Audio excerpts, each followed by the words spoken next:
എല്ലാവർക്കും നമസ്കാരം. TB 100 ദിന കർമ്മ പരിപാടി ആയിട്ട് നമ്മൾ ചില പരിപാടികളും വയനാട്ടിൽ ചെയ്തു വരുന്നുണ്ട്. അപ്പോൾ ഇതിൻ്റെ ഉദ്ദേശം പറയുന്നത് കംപ്ലീറ്റ് ആയിട്ട് വയനാട്ടിലെ TB മുക്തമായിട്ടുള്ള ഒരു ജില്ലയായിട്ട് പ്രഖ്യാപിക്കുന്നതായിരിക്കും. ഇപ്പോൾ നമുക്ക് കുറച്ച് കേസസ് നമ്മൾ കാണുന്നുണ്ട്. അപ്പോൾ നമ്മുടെ ഹെൽത്ത് വർക്കേഴ്സ് കഫ പരിശോധന ചെയ്യുന്നതും മറ്റുള്ള ബോധവൽക്കരണ ക്ലാസ്സസും ചെയ്യുന്നതും ഈ പരിപാടിയുടെ ഭാഗമായിട്ട് ചെയ്തു വരും.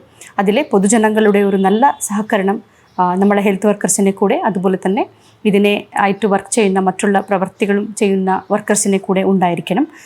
താങ്കൾക്ക് എന്തെങ്കിലും ഈ TBയുടെ ലക്ഷണങ്ങളോ എന്തെങ്കിലും കണ്ടുവന്നാൽ അതും കൂടി തുറന്നു പറഞ്ഞിട്ട് പരിശോധനത്തിന് വിധേയരായിട്ട് നല്ല ഒരു ഹെൽത്ത് കെയർ ഇതിലെ നിങ്ങൾക്ക് ലഭ്യമാവൂ. അതിൻ്റെ പ്രയോജനം നിങ്ങളെല്ലാവരും പഠിത്തണം. ഒറ്റക്കെട്ടായിട്ട് നിന്നിട്ട് നമുക്ക് കംപ്ലീറ്റ് മുഴുവൻ വയനാട് TB മുക്തമായിട്ട് പ്രഖ്യാപിക്കാൻ നമ്മളെല്ലാവരും ശ്രമം ഇതിൽ ഉണ്ടായിരിക്കണം.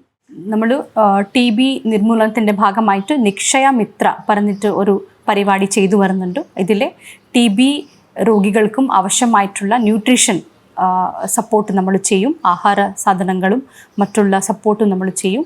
ഇതിലെ പൊതുജനങ്ങളുടെ ഒരു നല്ല ഒരു സപ്പോർട്ട് നമുക്കും ആവശ്യമാണ്. സ്പോൺസർഷിപ്പ് മുഖേന ഇത്രയും ആൾക്കാരിനെ എന്തെങ്കിലും സഹായിക്കാൻ പറ്റുവാണെങ്കിൽ ദയവായി എല്ലാവരും ഇതിലെ സപ്പോർട്ടും ചെയ്യണം.